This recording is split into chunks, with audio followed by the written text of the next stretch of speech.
Good morning, good afternoon, good evening to everyone. So it's the start of day 2 of Regional Scrum Gathering Sri Lanka 2022. So we are going to kick off things for day 2 with a great keynote speech from an eminent speaker joining from Australia.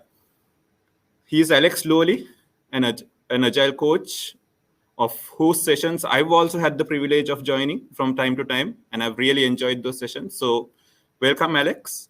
And I'll give a quick introduction to Alex. Alex is an agile evangelist and an avid member of the agile community and a veteran of Microsoft. His blue chip client list includes Cisco, Deloitte, Intel, Qantas, Shell, Starbucks, Westpac, and much, much more. He's a regular speaker at global stage and is a reputed trainer and coach. Alex is the Scrum Alliance shepherd of the Global Agile Coaching Retreat advisor team, a member of the Scrum Alliance Coaching Advisory team, and the co-chair of the Agile Alliance Agile Coaching Ethics Community, Ethics Initiative. Alex is the author of the book, The Agile Community. If you want to be part of the Agile community, this book will open the door to the global movement of people who, with little fanfare and deep dedication, incubate ideas that change our world. So with that introduction, the stage is over to you, Alex. Hi, everyone. Let me present my slide deck and then we'll get started.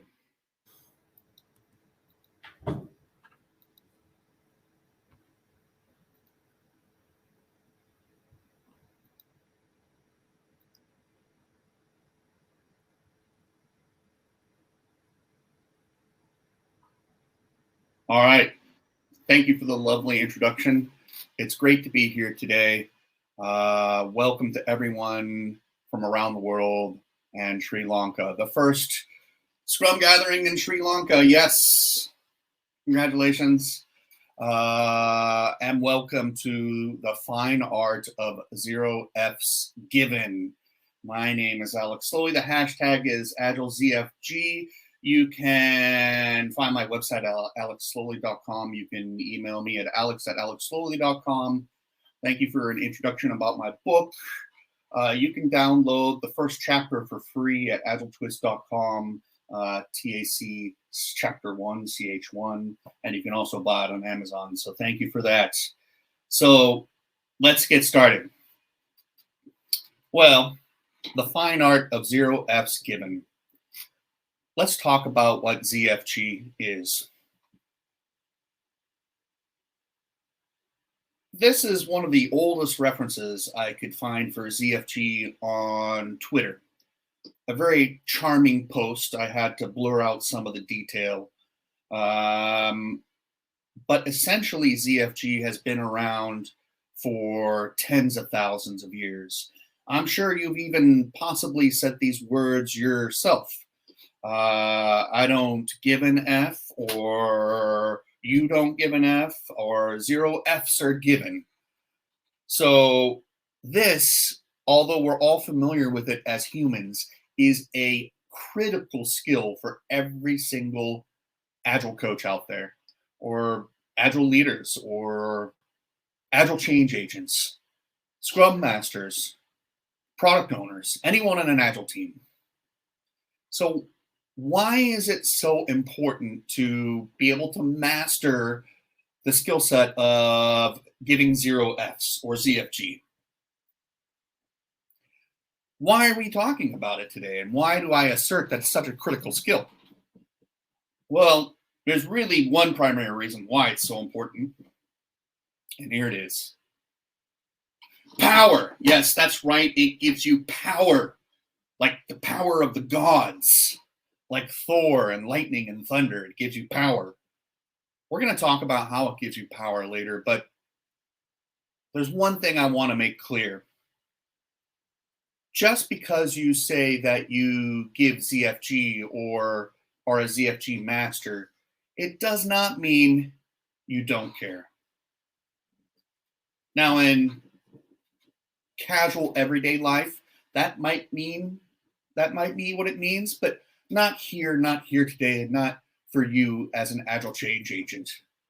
And in fact, there are more benefits than just the fact that it gives you power. When you, as an Agile change agent, an Agile leader, an Agile coach, give 0 Fs, it has a lot more benefits. Because you are a master of ZFG, it actually lowers your stress levels. It gives you the capability to unleash your creativity, because now anything is possible. And ironically, rather than things becoming less clear, they become more clear. So when you become a master of ZFG, not only do you have power, which we'll continue to talk about, but it also lets you be a more productive Agile coach. So here's my question for you as we go through this journey today together about ZFG. How can you care, but also give no Fs? And what exactly is contained in ZFG? We're going to go over through some of the fundamentals. We're going to go through some of the tools to help you become a master of ZFG. We all have drama in our lives, both personal and professional. And in fact, this is the drama triangle. And what the drama triangle says is that there's essentially a 3-sided relationship in every single drama. There's the persecutor, the rescuer, and the victim. Kind of like a love triangle. So what does this drama triangle say? It says that there are power dynamics in conflicts, and that there are different roles. The persecutor acts as the aggressor. The victim is the person that's being put upon. The rescuer is the person that's trying to mitigate the situation. But ultimately, when it comes down to drama, perhaps in your Agile teams, maybe even in your personal life, the drama triangle represents people being selfish. When they get into this drama triangle, it's very hard to escape it. And in fact, no meaningful changes result when you're stuck in the drama triangle. And in fact, you, when you become a master of ZFG, have to start to understand that in these conflicts that you see in your teams, in your organizations, you might be witnessing the drama triangle. And in fact, you might have a question for yourself. That question is, what role do you usually play in a drama triangle? And in fact, your role might change over time. So you might start out as a victim, transition into a rescuer, become a persecutor. Those roles can change. But when you give ZFG, you can start to understand the drama triangle, what roles you play, and then not engage in those dramas. Which means that you need to have awareness of self. If you're going to understand what role you perhaps play in any drama triangle, you need to understand you. So how do you start to understand yourself? You need to monitor your own emotions. You need to be aware of the fact that you have emotions, I suppose, and recognize your reactions to them, and then successfully identify them. So you're thinking about your emotions on a regular basis. That's self-awareness. Then you're realizing your physiological reactions. Like, for example, when I get angry, I feel a burning sensation in my chest, and I start to sweat, and I scowl, and I shake my hands. And then you have to successfully identify those. Perhaps that's due to fear and not emotion. When you start to become self-aware, you can start to figure out how you react in certain situations. This is a critical path along the journey to mastery of ZFG. Now, the question I have for all of you here today is, what emotion do you experience when you need ZFG? So if you're self-aware of your emotions now, and you're on your journey to becoming a ZFG master, what do you do next? Well, you start to regulate yourself. So now you're aware of your own emotions. You know what physiological reactions you have. You can actually start to control yourself. When I feel angry, because I'm able to successfully recognize it now, I can control my anger response. That's just an example. So why would you want to be able to control your emotions and emotional responses? Because you might be in a very dramatic situation with a lot of conflict, where expressing those type of emotions might be counterproductive because it would inhibit you from giving 0 Fs. So this control of self lets you control the situation. And in fact, it does more than that. I'm sure we've all been in a situation where we've had an emotional response to something, and perhaps we didn't make the best decision in the heat of the moment, right? I know I've been in that situation. I suspect many of you have been as well. So by being able to control yourself, you're actually able to make better decisions. And in fact, you'll have more ethical reactions. Sometimes people will do things that aren't so great ethically simply because they're having a strong emotional reaction. So by controlling and regulating yourself, you can actually control the things that happen in your organization and your teams to make it more ethical. And it keeps you open to different things. So this means that you as a person, because you've regulated yourself, are more receptive to different perspectives from different people. So my question for all of you here today in this session is, how do you practice control of self? Now that we're on the topic of ethics, ethics is a passion of mine, and I believe it intertwines with ZFG in many subtle and nuanced ways. So when we talk about ethics, I was introduced as the co-chair of the Agile Alliance Agile Coaching Ethics Initiative. I feel very strongly about this. You as an Agilist, as an Agile leader, as an Agile coach, as a Scrum Master, should understand what ethics are, and that being able to master ZFG lets you act ethically. So here are some examples of the ethical code that we created on this Agile Alliance team. I will consciously avoid situations where I benefit myself to the detriment of the client and stakeholders so that I may maintain professional judgment and objective thinking. Mastering ZFG lets you maintain that professional judgment and objective thinking, while also still benefiting the client and not necessarily yourself. The second statement says, I'll make it transparent if my client is forming dependencies on my services and will work towards their own self-sustaining agility. You can imagine a world where you might not act ethically if you're building up a dependent relationship with a client such that they will always need and rely on your services.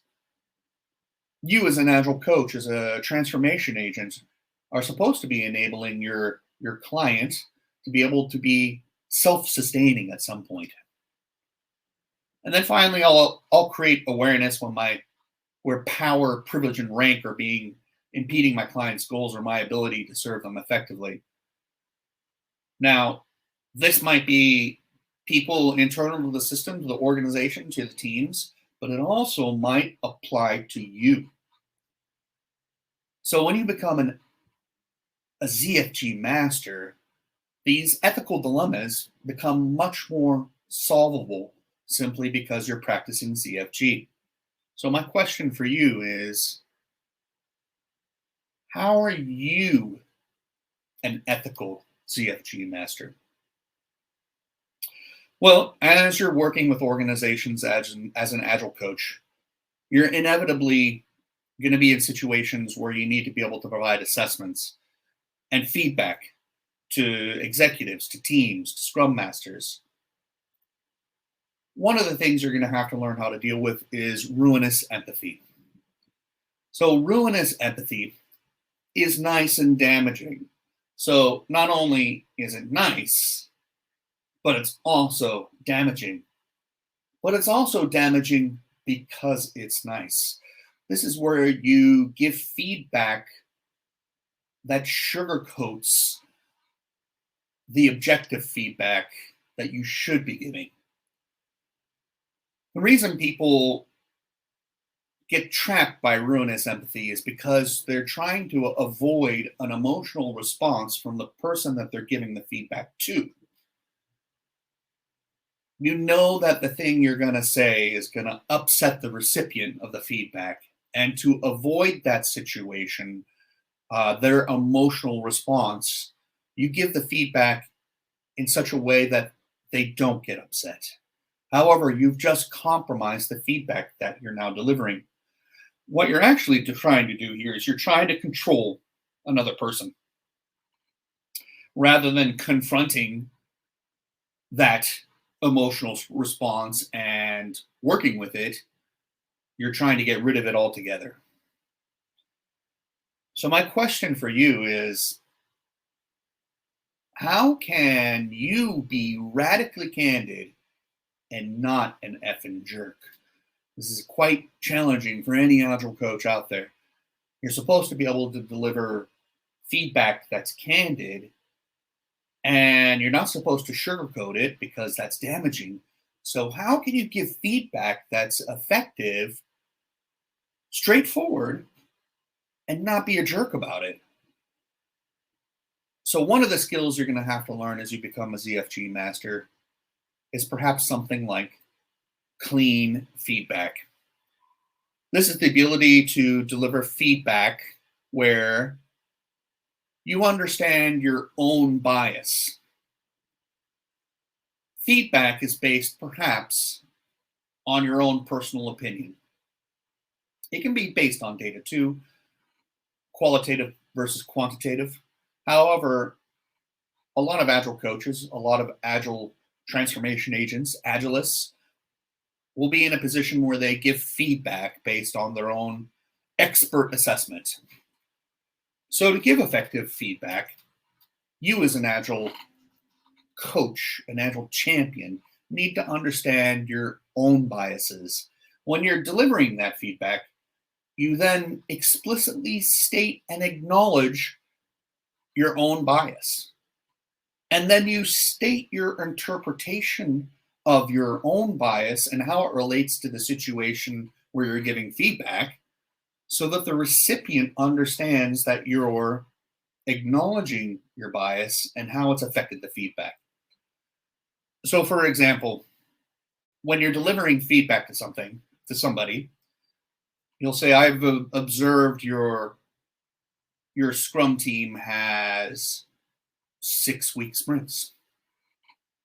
Now, when I was trained in Scrum, I learned that sprints are supposed to be 30 days or less, essentially 1 to 4 weeks. That's my bias. So I'm biased towards my training, the Scrum Guide, which reinforces that. So when I observe a team doing 6-week sprints, I have to question why that's happening. How is that 6-week sprint serving you? So what I've done is I've given feedback that acknowledges my own bias, and I've stated my interpretation of it. Now, if you aren't able to give clean feedback and you're stuck in the trap of ruinous empathy, you might be in a situation where you give feedback that isn't great. And in fact, the question for you here today is, when was the last time you created fear? Because that kind of feedback can actually create fear in people. So as you progress along your journey to mastery of ZFG, there's another type of Z that you'll need to master, and that's Zen. At the beginning of the session, I talked about how ZFG has existed for tens of thousands of years. Zen is a great example of how that's true. In Zen, there are many fundamental principles, but I think the ones that are most relevant for here and today and for all of us together, it's that Zen tries to perceive the true nature of things. And the reason you're trying to perceive the true nature of things is not only for the benefit of yourself as a Zen master, but also for the benefit of others. And to master Zen, you're supposed to perceive the true nature of things for the benefit of all humankind without arrogance or egotism. So that means it's not just about you, it's benefiting others. Revisiting the ethics part I was talking about, where I talked about how you work with clients for their benefit. Actually practicing ZFG allows you to benefit others. It's for their benefit. So my question for all of you here today is, how does your ZFG benefit others? It's not just about you. Now, this might be a provocative statement, but I want to talk about external versus internal. So what does that mean? I'm sure we have a lot of Scrum people here today. After all, this is a Scrum gathering. Why does the Scrum Guide say that your manager isn't invited to your retrospective? Why are retrospectives sacrosanct events and times and places for just the team? There's a reason for that, right?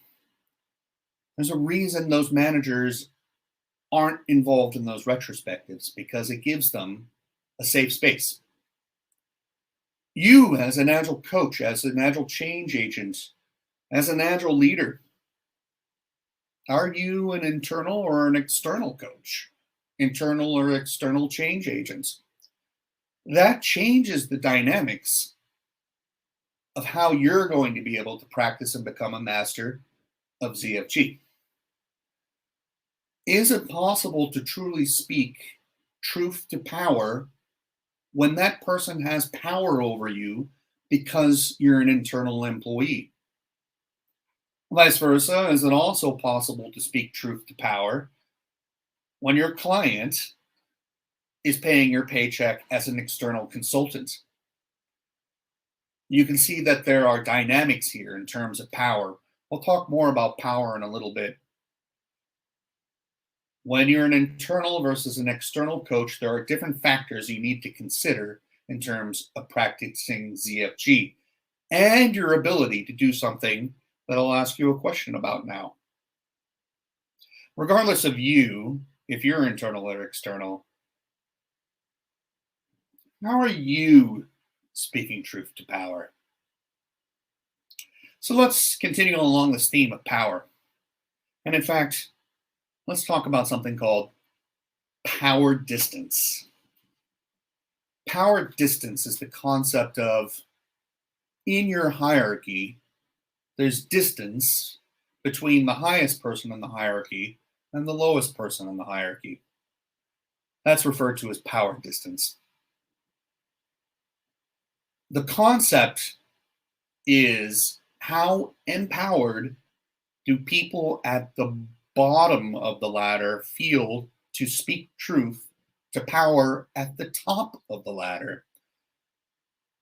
This depends on your culture, This depends where you are in the world. It might not just be your organizational or corporate or company culture. It's also relevant to your societal culture. Now, every organization has power distance. Once you start to understand power distance, you can be aware of it, just like you're aware of yourself in terms of self-regulation. Once you're aware of it, you might start to understand that you yourself might have power distance. Are the people you're working with in your organization as an Agile coach, are they just doing things because you told them to do it because there's a power distance conflict? The people you work with, they might have power distance with you, right? Perhaps you're working with the CEO and you feel subservient to them because there's power distance between you two. Every organization has power distance. You need to be aware of it not only for yourself as a coach working with people who are perhaps lower in the hierarchy than you, but also the same for a hierarchy above you as well. So be aware of it. When you can start to be aware of that power distance, you can start to figure out how to work with it. So my question with you today is, how much power distance do your leaders have? And that includes you. Now, I talked about like stuff beyond just your corporate, your organizational, your team level power dynamic. There are other things you need to understand in terms of being a ZFG master, and that's the greater society at large. So what does this mean when we're talking about the greater society at large in terms of becoming a ZFG master? It means you might need to understand isms that are relevant for your particular societal context. So what are isms? Isms are things like racism, sexism, ageism, ableism, all those things that we've learned and acknowledge are bad. They form the structure around societal prejudice. And in fact, you might go beyond just prejudice into discrimination in your particular ecosystem. How are you seeing ableism play out in your organization? How are you seeing racism play out? How are you seeing sexism play out? This is relevant for ZFG because these are very powerful forces which are very hard to contend with because they go beyond just your corporate and team level dynamics to the society at large around your ecosystem. This might be because your headquarters or your office is in a particular location in the world. The society is the way it is there, right? So you might have to learn how to deal with these things in your context, in your situation. Not only are you going to have to learn how to deal with these things from a ZFG perspective for the people in the ecosystem, but for yourself as well. How are you going to practice ZFG when you might be at the mercy of some of these dynamics? And in fact, getting back to the topic of self-awareness, how can you overcome your own isms? Now, as a coach, one of the stances is facilitation, and we talk about neutrality as a coach in terms of facilitation. So what does neutrality actually mean? Are we really trying to be neutral here?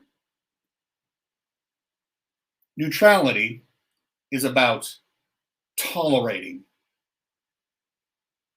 And in fact, in a neutral situation, the way it's reflected in practicality is that you're indifferent to something because you're not involved. There's a lack of involvement from you as a person. So neutrality is about acceptance of perhaps things that are not so great.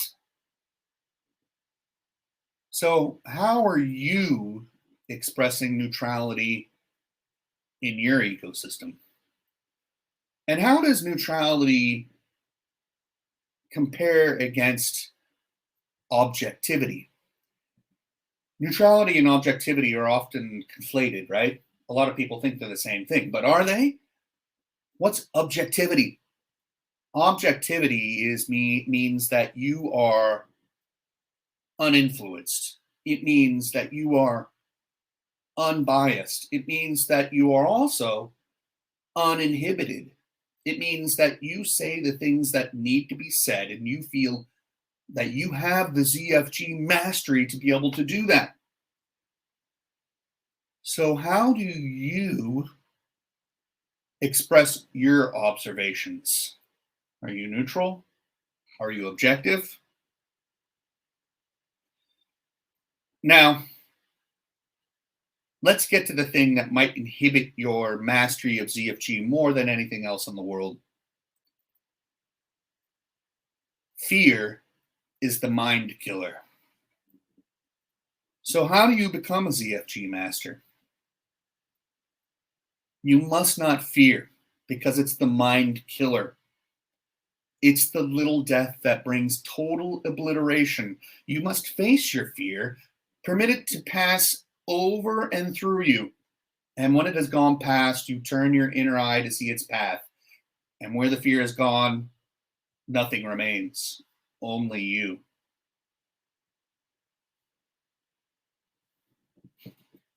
So we talked about in the very beginning of this session, what's the ultimate expression or value of becoming a ZFG master? And I asserted that it was power, raw, godlike power. And along the way, I've given you some things to think about and asked you some questions. Hopefully you go away at the end of today.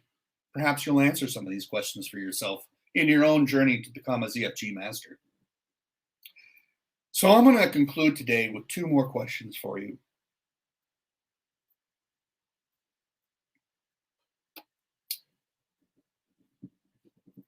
When was the last time you felt fear at work?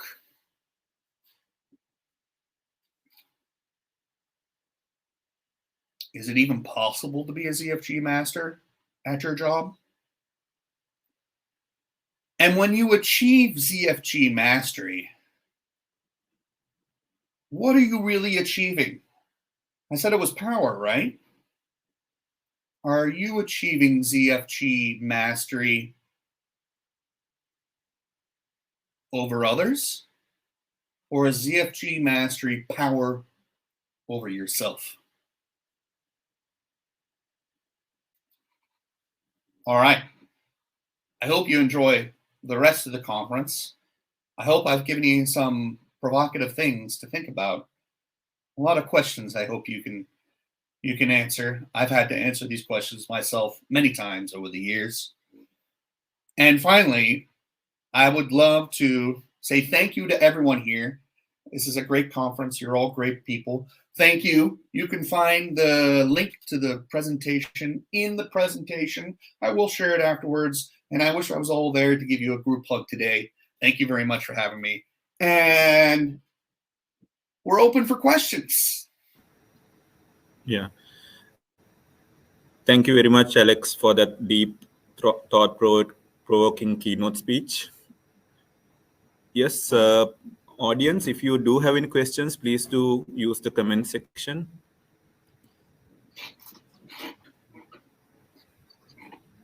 So I think, Alex, there was a question.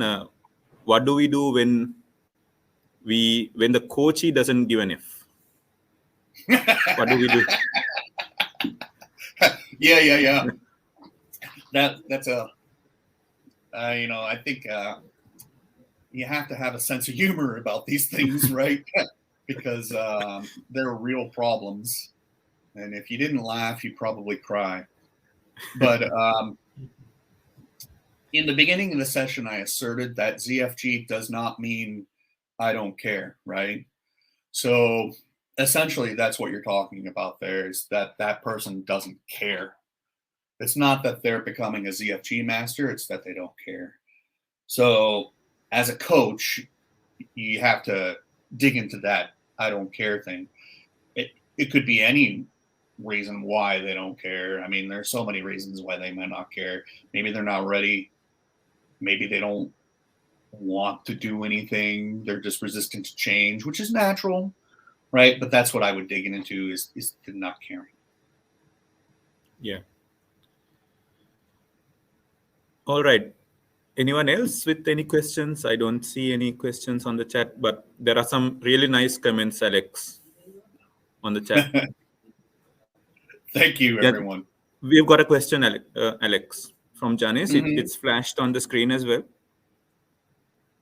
Looks like we can apply the Eastern religious teaching into Agile universally. Have you got any inspiration from religious teaching from the East? Yeah, you'll find in the presentation that all the slides have references in them, because I myself am not one of the, I'm not a particularly genius person. All those concepts I didn't really come up with, so I've had to refer to all the references where they actually come from. So I guess my best answer to that is, if I was you, I'd go out and look up all the references like I did to create the presentation. I think Buddhism is an interesting thing to get into, because that's about mastery of self and elevating oneself above of fear and stuff like that. I think that's a really interesting thing to get into. But you'll find that this is a recurring theme throughout many different cultures. Yeah. And Alex, I guess we have another question as well. One benefit of ZFG is a safer workplace. Any comment?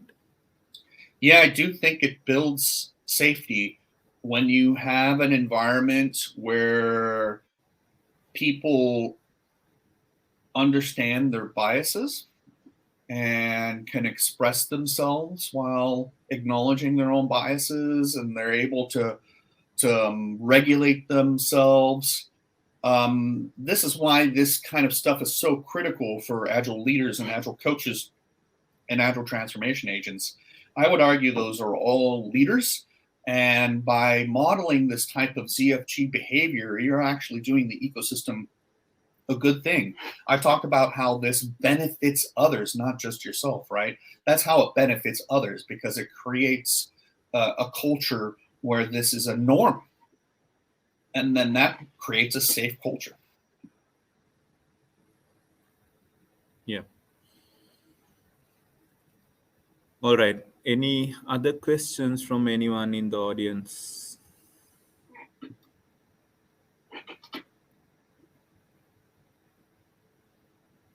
Cool. Looks like no questions. Any more questions, Alex?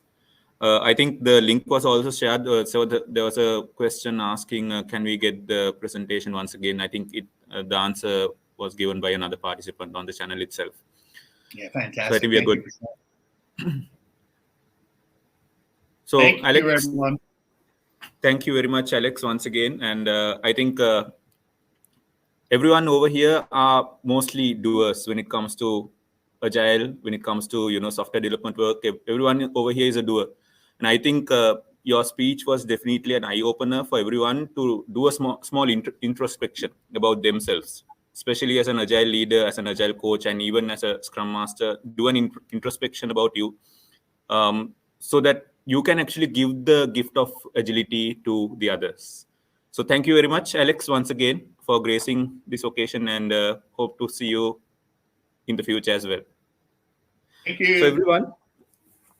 So everyone, we will go for a short break. And after the break, we have an interesting talk on stage. Mission Impossible, how intrinsic motivation saved my life. It can save your Scrum teams and your transformation. So Craig Riley will be on stage. So do join us in another 10 minutes.